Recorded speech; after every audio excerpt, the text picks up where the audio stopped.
Hello everyone. तो आज हम पढ़ेंगे non price determinants of demand. मैंने आपको डिमांड की वीडियो में बताया था कि प्राइस के अलावा भी कुछ ऐसे फैक्टर्स होते हैं जो कि आपकी डिमांड को इम्पैक्ट करते हैं। तो आज हम उन्हीं दूसरे फैक्टर्स को पढ़ेंगे। अदर फैक्टर्स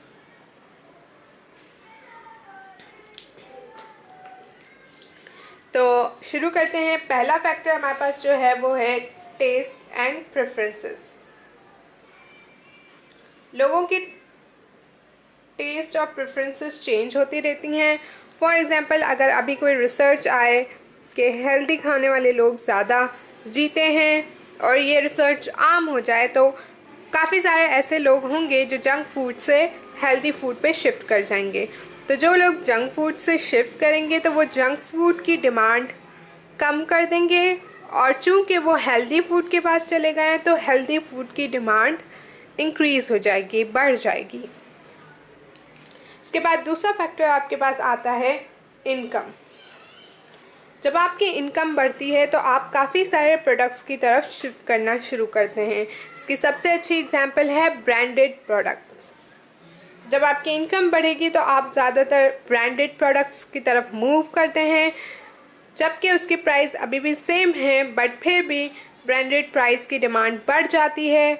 और जो नॉर्मल गुड्स थे जिनकी प्राइस स्टिल सेम है, बट इनकम की वजह से आप उसे कंज्यूम करना छोड़ देते हैं, तो उसकी डिमांड कम हो गई और ब्रांडेड क्लोथ्स की डिमांड बढ़ गई।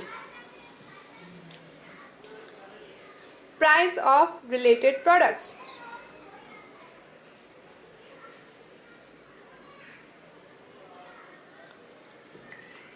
इसमें आपके सब्स्टिट्यूट और कॉम्प्लीमेंट दोनों आ जाते हैं। सब्स्टिट्यूट बेसिकली एक चीज़ दूसरी चीज़ को रिप्लेस कर सकती है, वो होते हैं। फॉर एग्जांपल, ये पॉइंटर रिप्लेस हो सकता है किसी दूसरे पॉइंटर से। मे बी वो थोड़ा कम चलता हो, बट मे बी उसमें फ्रेगरेंस ना हो, कोई ना कोई चीज़ ऐसी होगी बट रिप्लेसेबल है। और ज़रूरी नहीं है कोई चीज़ ऐसी हो, ये भी हो सकता है कि उनकी कॉस्ट बहुत कम हो तो वो चीपर प्रोडक्ट्स बेच रहे हैं। तो आप इस चीज़ का सब्स्टिट्यूट ढूंढ सकते हैं, और अगर वो बहुत ज़्यादा चीप है तो हो सकता है आप उसकी तरफ शिफ्ट कर जाएं, और उससे इस पॉइंटर की जो डिमांड है वो कम हो जाएगी और उस प्रोडक्ट की जो डिमांड है वो बढ़ जाएगी। इसी तरह आपके पास कॉम्प्लीमेंट्स होते हैं। आपके कॉम्प्लीमेंट्स होंगे सेल फोन एंड सिम। आपकी सेल्यूलर सिम, सेल्यूलर सिम आप सेल फोन के ही साथ यूज़ कर सकते हैं। अगर सेल फोन ना हो तो आपका सिम से कोई काम नहीं, ऑब्वियसली। तो अगर सेल फोन्स आपके बहुत ज़्यादा चीप हो जाते हैं तो आपकी डिमांड सिम्स के लिए भी बढ़ जाएगी। तो इसी तरह यहाँ पे प्राइसेस सेम हैं, पर सिम की प्राइस सेम थी, बट सेल फोन की प्राइस की वजह से सिम की डिमांड बढ़ी या कम हुई। तो ये आपके प्राइस ऑफ रिलेटेड प्रोडक्ट्स की वजह से डिमांड बढ़ या कम सकती है। Future expectation.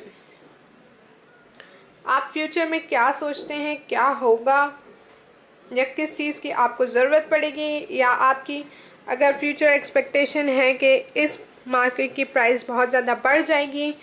ना ये डेफिनेट नहीं है, मगर फिर भी चूंकि आपको पता है आप हर साल इतने मार्कर्स खरीदते हैं, हो सकता है कि आप ये मार्कर्स काफ़ी सारे ख़रीद के स्टॉक करना शुरू कर दें।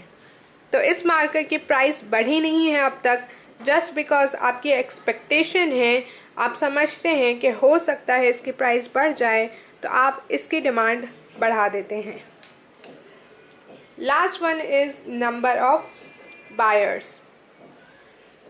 नंबर ऑफ बायर्स का बहुत ज़्यादा इम्पैक्ट है आपकी डिमांड पे। अगर नंबर ऑफ बायर्स बढ़ेंगे तो आपके कंज्यूम करने वाले लोग बढ़े हैं, तो जाहिर सी बात है कि लोग आपके पास बढ़ गए हैं तो उनको ज़्यादा प्रोडक्ट्स चाहिए होंगे, चाहे वो खाने के हों, चाहे वो क्लोथिंग हो, कुछ भी हो, उनको ज़्यादा चीज़ों की डिमांड होगी। तो आपकी डिमांड उन सब की चीज़ों की भले प्राइस कांस्टेंट है फिर भी वो बढ़ जाएगी, क्योंकि नंबर ऑफ बायर्स बढ़ गए हैं। That is it for all the other factors of demand. उम्मीद है कि समझ आया होगा, नहीं आया तो बताइएगा। And bye guys.